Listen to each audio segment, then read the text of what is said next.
Buenos días, Ecomundo, ojalá 4RD, lunes 28 de noviembre.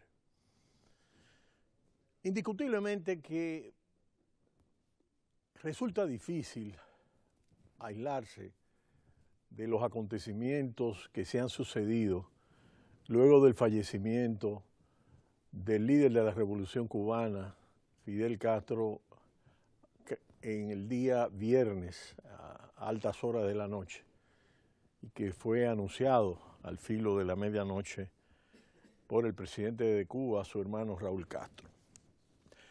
Los principales titulares del mundo han estado girando sobre este tema y vendrán y se han venido sucediendo un conjunto de análisis y de reacciones frente a este suceso.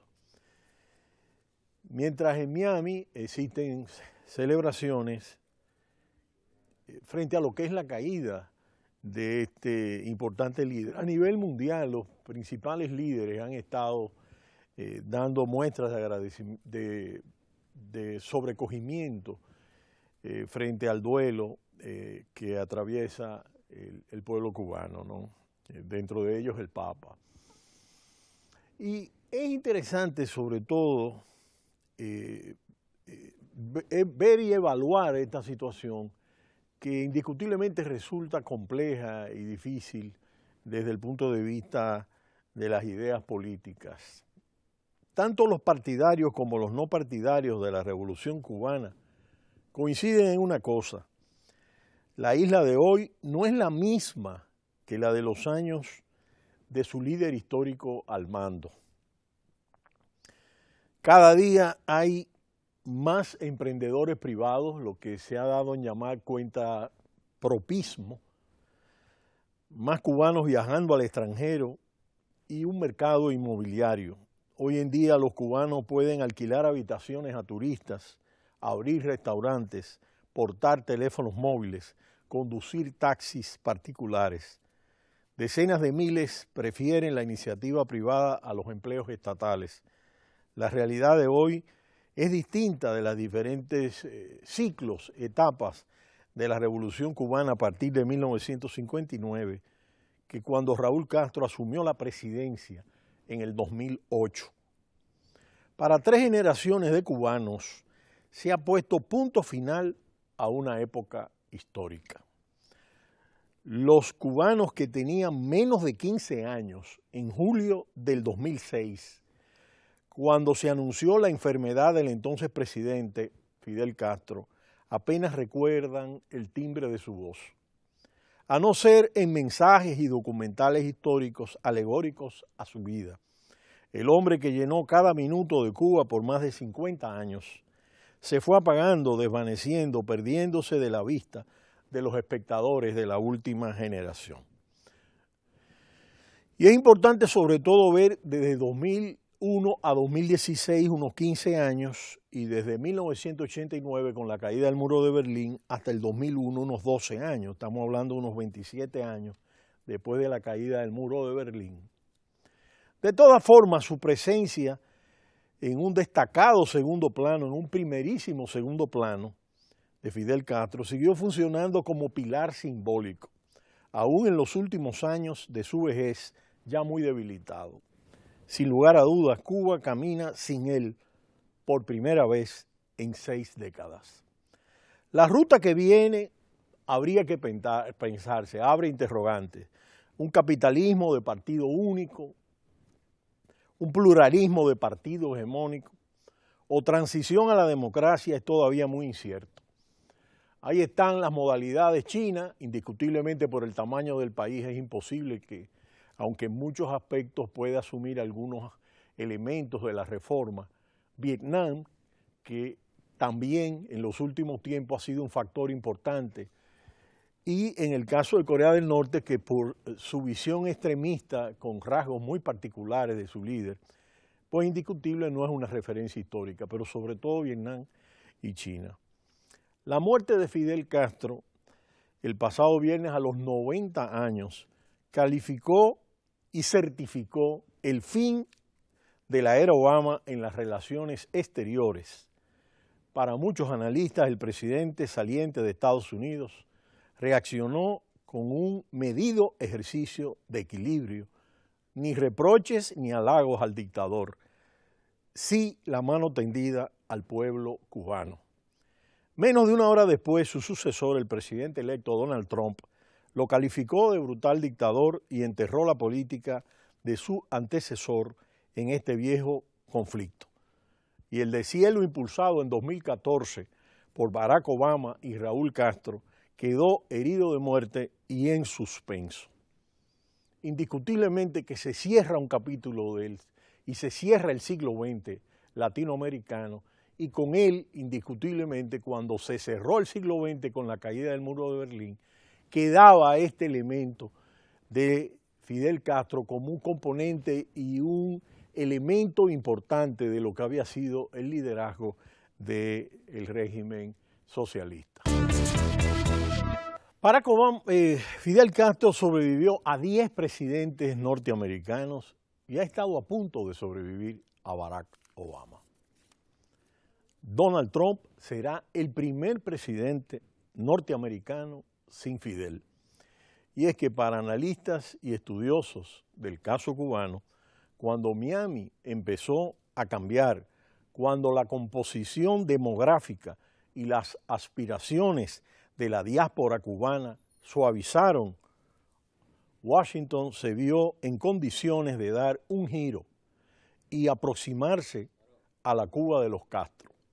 El movimiento de Obama tiene mucho que ver con la Wandel durch and Darkroom, el cambio por medio de la aproximación que definió la Ostpolitik, la política hacia los países del este de Europa, diseñada y materializada por Willy Brandt, ese líder de la socialdemocracia europea. La confianza en que la distensión diplomática y económica llevaría a la democracia y al respeto a los derechos humanos. Al mismo tiempo, para otros, la experiencia de la transición en España sugiere que es la biología lo que puede acabar precipitando el cambio. Es el caso del franquismo, ¿no? En los cálculos de la Casa Blanca, la desaparición de la vieja guardia contemplaba como una etapa en este proceso.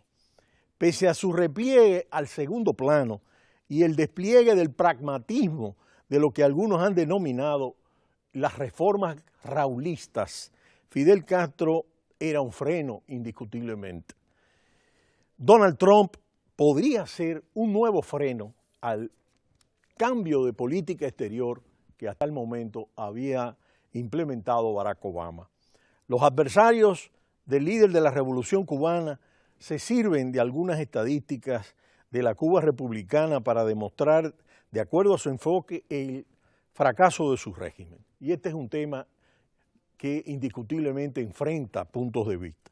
En 1959, con una población de 6 millones de habitantes, la isla poseía más electrodomésticos que cualquier otro país de América Latina y tenía más kilómetros cuadrados de líneas férreas y mejores infraestructuras que cualquiera de sus vecinos, incluso más que su antigua metrópoli España, que vio circular en un tren y tuvo televisor en color después que Cuba. En 1958 la producción de azúcar superó 4 veces la alcanzada en las últimas zafras, que estuvieron en torno a 1,4 millones de toneladas anuales, cifras increíblemente bajas. Antes el peso cubano tenía igual valor al dólar, había una vaca por cada 6 cubanos y el número de periódicos de tirada nacional superaba la decena. Ahora solo existen el Granma y Juventud Rebelde, entre otras cosas. Para los defensores de la revolución, los datos que cuentan son otros. Antes de 1959, la mortalidad infantil era superior a 60 por cada 1000 nacidos vivos. Ahora es de 4,2. La esperanza de vida al nacer era de 60 años para los hombres y 65 para las mujeres. Hoy se ha elevado en 15 años para ambos sexos.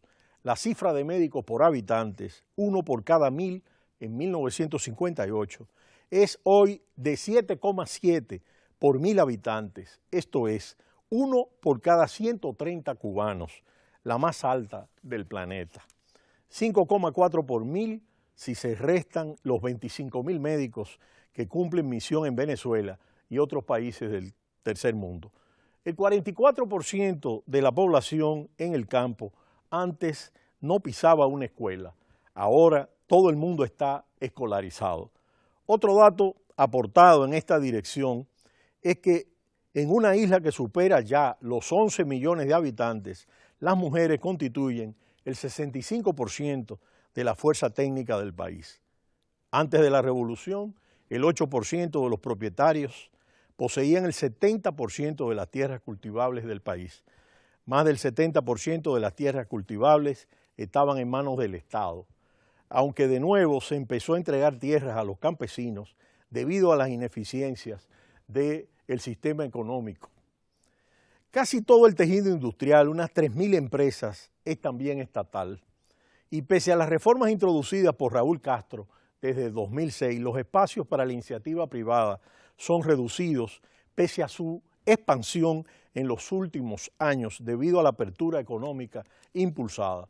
En 2016 el número de trabajadores por cuenta propia superaba el 500.000 de personas, pero aún así representaba menos del 11% de la población activa.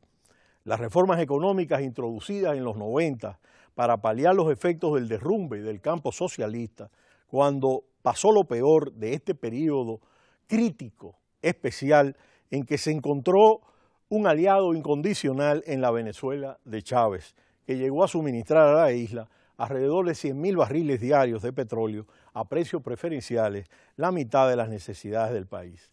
Pese a lo que algunos consideran la recentralización decretada por Fidel Castro a inicios de la década del 2000, Raúl Castro dio un giro considerable y abrió el país a un proceso de reformas económicas controladas, sí, pero las de mayor calado en medio siglo de revolución.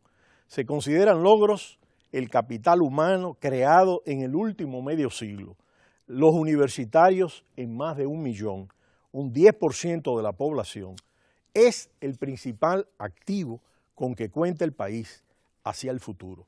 Por supuesto, una serie de elementos de su sistema económico que indiscutiblemente ha sido el punto frágil, el talón de Aquiles, el que verdaderamente no ha funcionado como debiera funcionar.